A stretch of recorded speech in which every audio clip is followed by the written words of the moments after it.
What if the smartest person in the room isn't the happiest? Most people think having an extremely high IQ is like having a superpower. They imagine life must be easier, better decisions, faster learning, more success. But what if extraordinary intelligence comes with a price that almost nobody talks about? Imagine this. You're in a room full of people. Everyone is laughing, talking, enjoying the moment. Yet your mind refuses to stay there. Instead, it's analyzing every conversation, noticing every tiny detail, predicting what might happen next, and questioning things no one else seems to notice. You don't want to overthink. You just can't stop. People call you smart, but they never see the mental exhaustion behind it. They don't see the nights spent replaying conversations, the endless search for perfect answers, the strange feeling of being surrounded by people, yet somehow feeling completely alone. Now pause for a second. Have you ever felt like your brain has too many tabs open at once? Like even when everything is quiet, your thoughts never are?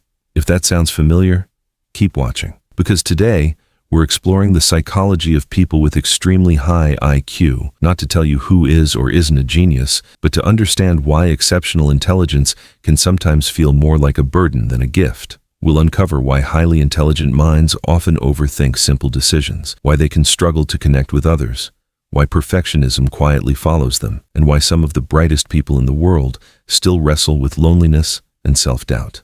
And here's the surprising part. The biggest challenge isn't having a brilliant mind, it's learning how to live peacefully with it. Because intelligence isn't measured only by how fast you can think. Sometimes, the greatest wisdom comes from knowing when to stop thinking altogether. By the end of this video, you may not only understand how highly intelligent minds work, you might also recognize parts of yourself you've never been able to explain. Let's start with what that exhaustion actually looks like. Your mind sees everything.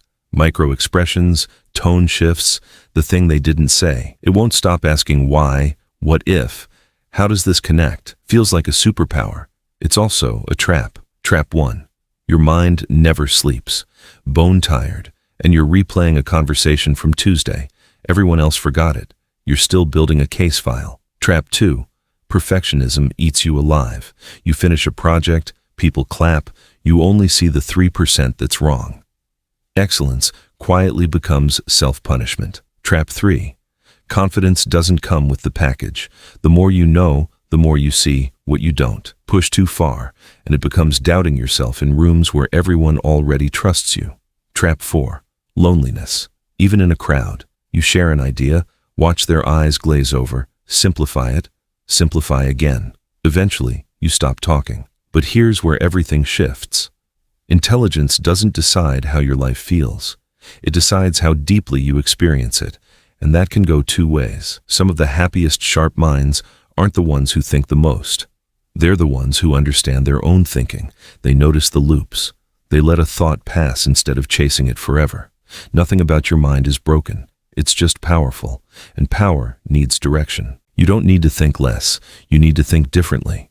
The strongest minds aren't the ones that think the most. They're the ones that know when thinking has done enough. If this resonated with you, hit subscribe.